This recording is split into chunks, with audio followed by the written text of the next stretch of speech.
Aujourd'hui, j'ai vu Universal Soldier. It was a top secret government project. Le film. Universal Soldier, film sorti en 1992, scénarisé par Dean Devlin et réalisé par Roland Emmerich, avec Jean-Claude Van Damme, Dolph Lundgren et Ali Walker en tant qu'acteurs principaux.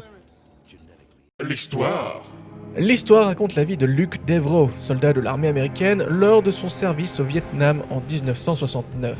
Alors qu'un massacre des habitants prend lieu suite à l'ordre donné par son supérieur Andrew Scott, Luke considère qu'il est temps d'en finir. Il ne sert à rien de tuer plus d'innocents. Le supérieur devenant fou, les deux soldats s'entretuent et leurs corps sont ramenés aux États-Unis. Plus tard, à l'heure actuelle, pour le film donc en 90, on apprend que des super soldats, les Universal Soldiers, ont été créés afin d'opérer dans les situations les plus risquées.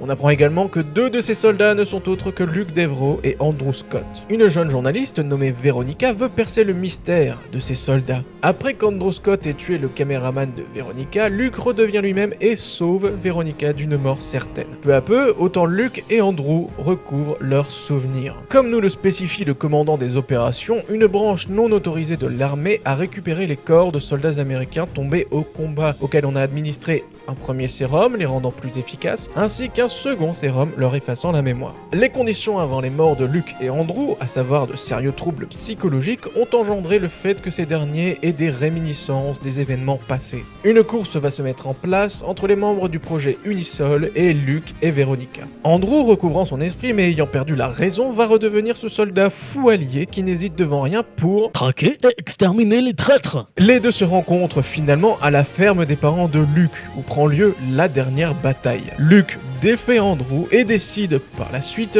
de continuer à vivre sa vie tranquillement. Alors, c'était bien.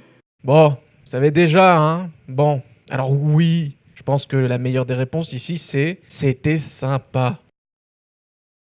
Les points positifs. Le véritable point positif de ce film, c'est le fait que ce film se prend au sérieux. On aurait pu avoir ce genre de film, vous savez, les films que certains aiment appeler des nanars, mais je ne trouve pas que ce soit vraiment un nanar, ce genre de film qui essaye de faire dans le grandiloquent, qui fait de la pétarade, qui fait du bruit, et qui ultimement est très... Bah, on s'en fout, on fait des films, c'est pour le pognon. On a des acteurs qui sont variablement investis et qui donnent envie de les voir, notamment Ali Walker qui délivre une performance assez importante sans devenir la vedette et sans trop en retrait afin qu'elle ne soit pas oubliable. Et certes, ça risque de vous faire sourire, mais la présence d'effets spéciaux réels, à savoir que ça se voit qu'on a vraiment fait exploser des trucs pour le bien de l'image, bah quelque part en moi, ça me conforte dans l'idée qu'on a voulu faire des choses bien. Bien d'autres choses sont à signaler, je peux citer le souci du détail technologique.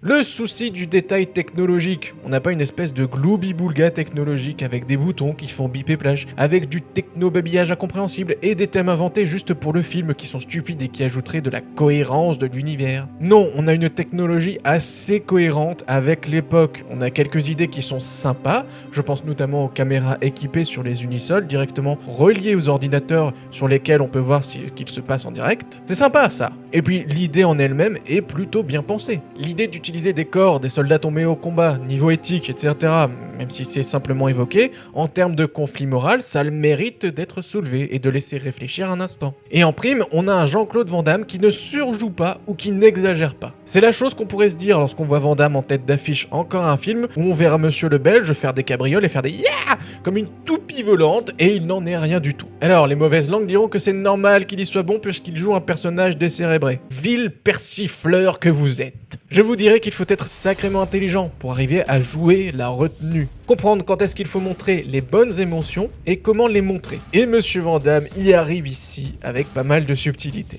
Et même Dolph Lundgren est bon dans ce qu'il fait. On aurait pu s'attendre à un personnage qui va dans la folie et qui fait des trucs qui pourraient devenir vraiment invraisemblables, voyez-vous, dans le sens où on aurait poussé le personnage jusqu'au bout dans ses conneries, mais finalement non. On a une évolution logique dans son développement de personnage. Et puis la violence. On s'attendrait à un film où la violence serait monnaie courante, il n'en est rien. La violence est occasionnelle et situationnelle. Lorsqu'elle arrive, c'est pour une raison et en plus, elle est marquante. Les scènes de violence sont violentes. C'est assez rare dans ce genre de film. Bref, un film sympa avec des acteurs qui ont de véritables gueules, des seconds couteaux qui ne sont pas là que pour donner la réplique mais qui savent être présents à l'écran. En somme, un film sympa.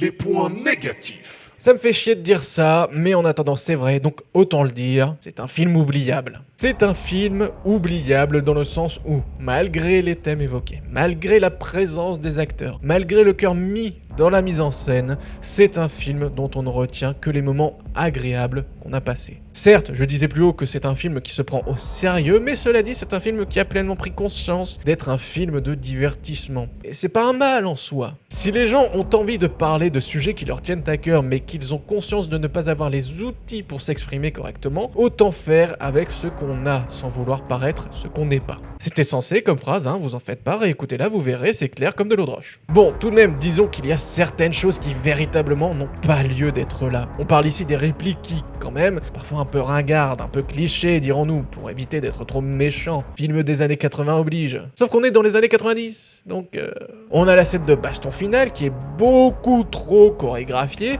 là où on s'attendrait à voir des persos au bout du rouleau, ils prennent le temps de faire la pause et d'exécuter leurs mouvements de combat comme s'ils passaient leur kata devant leur maître du dojo. Ça n'enlève pas la substance du film, vous me direz, mais ça fait tâche et c'est assez inutile. On a envie de se dire que c'était presque une clause du contrat, que vu que Van Damme connaît les arts martiaux, il faut qu'il fasse au moins un kata-guruma, sinon il joue pas dans le film. Bref, un film devant lequel on passe un bon moment, mais qui ne deviendra jamais un classique ou bien une œuvre véritable. Voilà. C'était une review rapide et pas complète de Universal Soldier, avec un avis complètement biaisé. N'oubliez pas le like et le commentaire, on se dit la prochaine fois. Salut!